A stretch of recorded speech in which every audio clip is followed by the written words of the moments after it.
If you've ever bit your tongue to keep the peace and walked away feeling resentful, or maybe you've avoided saying what needed to be said because you weren't sure how it would land, chances are you're one tough conversation away from getting what you want, whether that's establishing a boundary, making the ask for a new role or a new opportunity, or simply sleeping better at night. So today, I am going to share one powerful question that can help shift you into action, healthy and productive action, that is. And hopefully, it'll put you closer to where you want to be in life or what you want to feel more of in your life. So, quick story, y'all. This weekend, I went to a hip hop R&B yoga class.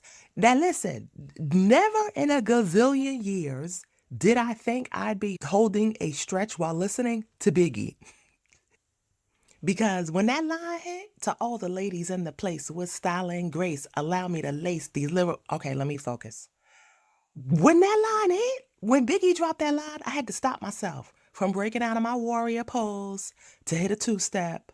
But in between tracks and poses, the instructor, shout out to Yogi V, kept asking us, is it pain or is it discomfort? She reminded us that discomfort is part of growth, stretching your body, testing your limits. Pain, on the other hand, is a signal to pause, possibly protect, or even pivot, change direction. And those moments reminded me that that same question belongs in our everyday lives, especially when it comes to having tough conversations at work or in our relationships. So let me give you a personal example. Recently, I've had to pitch myself for some workshops, opportunities, and speaking engagements and all the things. And I've had to reach out to past clients and colleagues and let them know about some of the new things that I'm building. And I've avoided sending a few of those emails for days. Why? Because I was caught up in the discomfort of it all. Real talk, y'all. The fear of rejection. What if they say no, or worse, what if they ignore me? Fear of perception. Like what if they think I'm desperate or bothering them? Just avoidance. Maybe I'll just wait until the perfect time. And I guess it's a little bit of vulnerability too. It feels risky to have to put myself out there like this again. And for me, I've been very fortunate in that a lot of my opportunities come from word of mouth. And so I haven't really been in a pitching season as much as I have in this moment for a very long time. But here's the thing. Walking you through those emotions and even hearing me speak about those emotions out loud, it is a powerful reminder for me and hopefully for you that none of that was actually painful. Nobody attacked me. My values and boundaries weren't being violated. My health and safety weren't at risk. It was just discomfort, awkwardness, vulnerability, uncertainty, fear, the kind of discomfort that shows up when you are stretching yourself, the kind of discomfort that makes your stomach flip, but it doesn't actually break you. I always say, just because it doesn't feel good doesn't mean it's not good for you. Now, here's another place that this has shown up for me in recent weeks. On a prior episode, I think it was the episode before this one that you're listening to now, I did a podcast on dealing with someone who refuses to take accountability.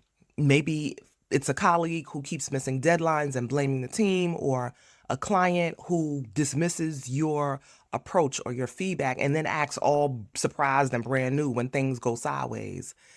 You feel the pit in your stomach before every interaction with them.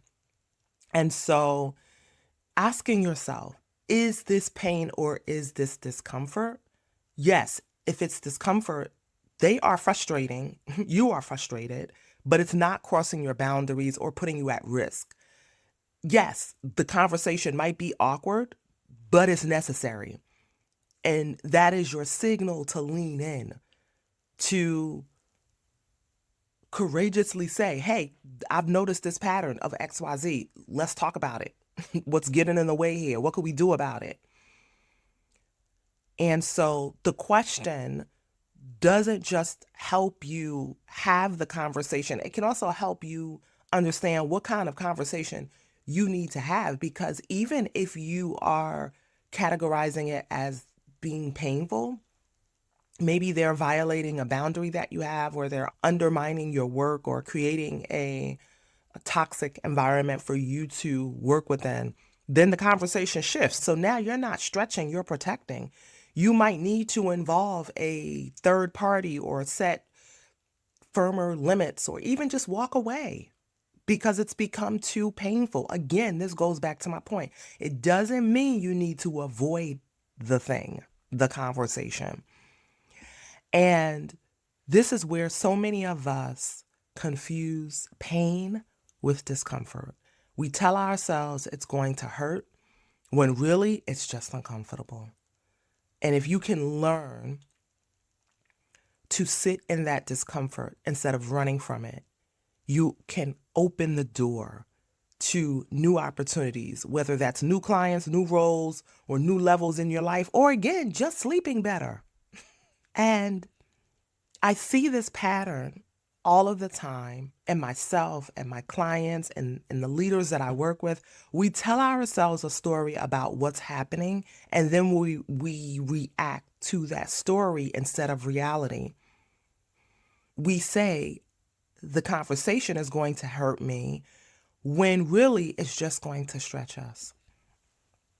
You're going to feel a little uncomfortable. Chances are you're not a victim of your circumstance. You're a victim of your perspective. When you see every uncomfortable conversation as pain, you'll avoid it, shut down, or lash out. But when you reframe it as discomfort, the same way that my yoga instructor reframed the burn in my legs, the burn a little bit in my hips, it was a reminder, listen, girl, you can lean in, stretch, and grow through that. That shift in perspective is what changes everything, allowing yourself to sit in a temporary moment of discomfort. So here's the thing. Before your next tough conversation, even when you think about the goals that you have right now, asking yourself, am I experiencing pain, or is this just discomfort? Awkward, vulnerable, unfamiliar, but not unsafe. Too often, we run from discomfort and miss the very stretch that builds our confidence and clarity. The magic happens when you learn to lean into discomfort without mistaking it for something dangerous. And so imagine what would change if you could simply tell the difference between pain and discomfort, not only at work, but even in your relationships, even in your self-talk.